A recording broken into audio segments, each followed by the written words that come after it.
From revealing that he pushed for Barry Allen to die in Season 9's finale, to teasing that his time as the Flash might not be over just yet, here's what Grant Gustin has revealed about the way he wanted the Flash to end. I'll start with the actor pushing for the Flash's death at the end of the series. To some fans, the idea of Barry dying to save Iris, their child, and the rest of the world seems like a no-brainer decision. It's bittersweet, and would be a meaningful send-off to someone they've been attached to since 2014.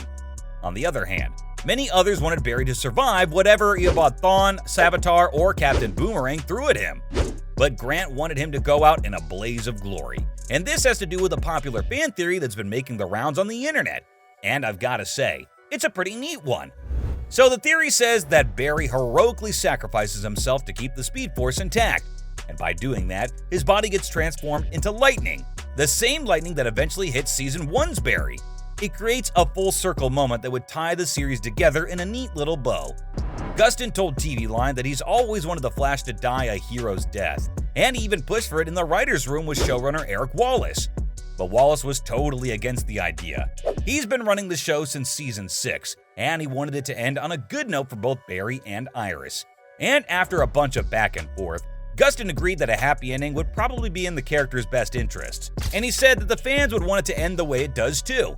So Gustin's conversation with TV Line rules out Barry's death in the series finale.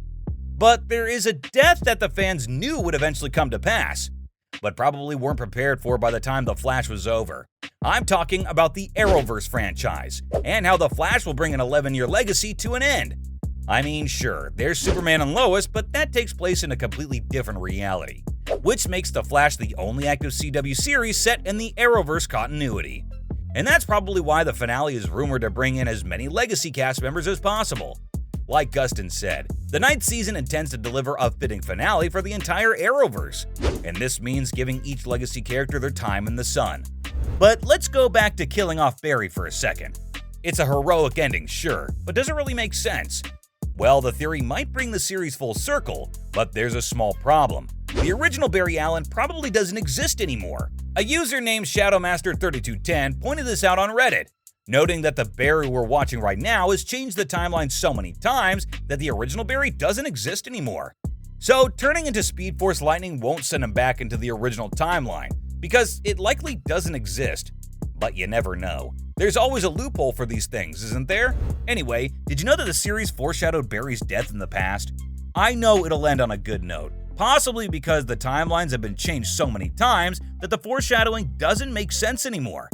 But in the very first episode, Harrison Wells looks at a newspaper from 2024 that said that the Flash disappeared in the middle of the Crisis. It would have been the same fate as in the comics during the Crisis on Infinite Earth storyline. And then in Season 5, his future daughter Nora revealed that he never came back after he disappeared, and that she grew up without him. And right before the Crisis on Infinite Earths, the Monitor told him that he died. All this obviously points towards his death in the series finale. But it's clear that the series was moved away from killing him off.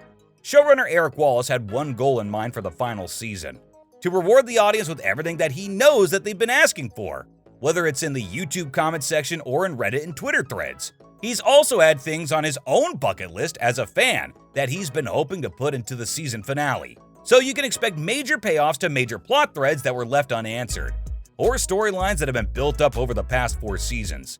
And on top of that, Eric promised that the finale will also pay tribute to Season 1, especially those plot threads and character interactions that were built up, but were never really resolved.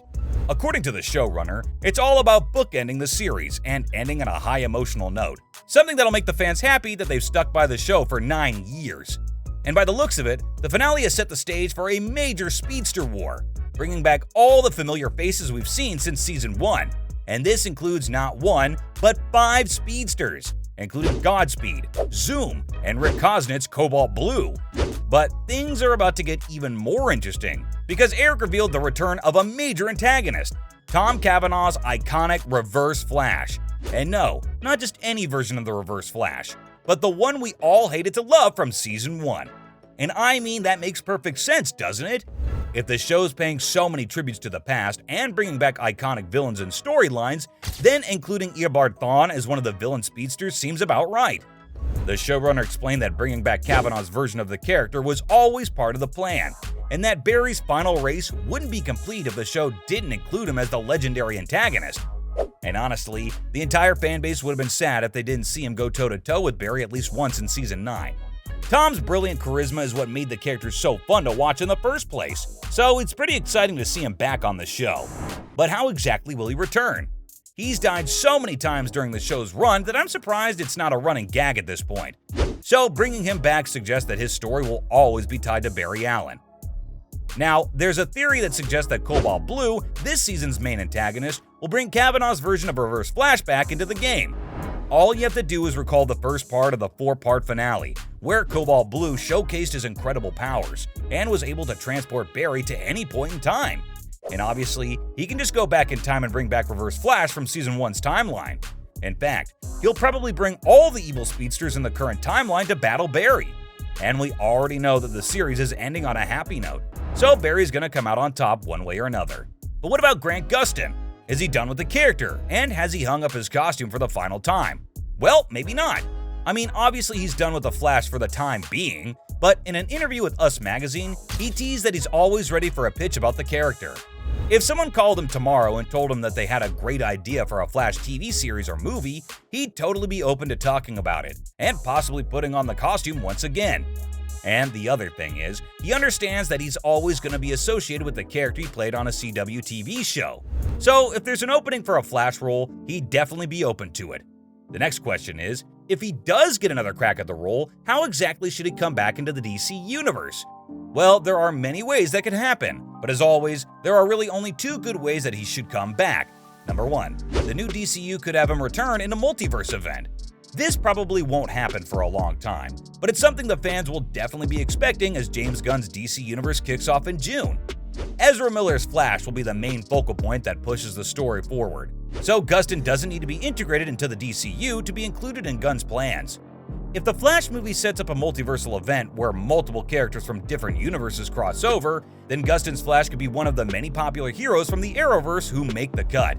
And since he has a lot of experience with crisis-level events, he'd be the perfect candidate for a movie of that scale. And then there's number 2. Gustin could replace Miller as the Flash. From initial reactions to the Flash movie, people are saying that there's a real shocker at the end that will change.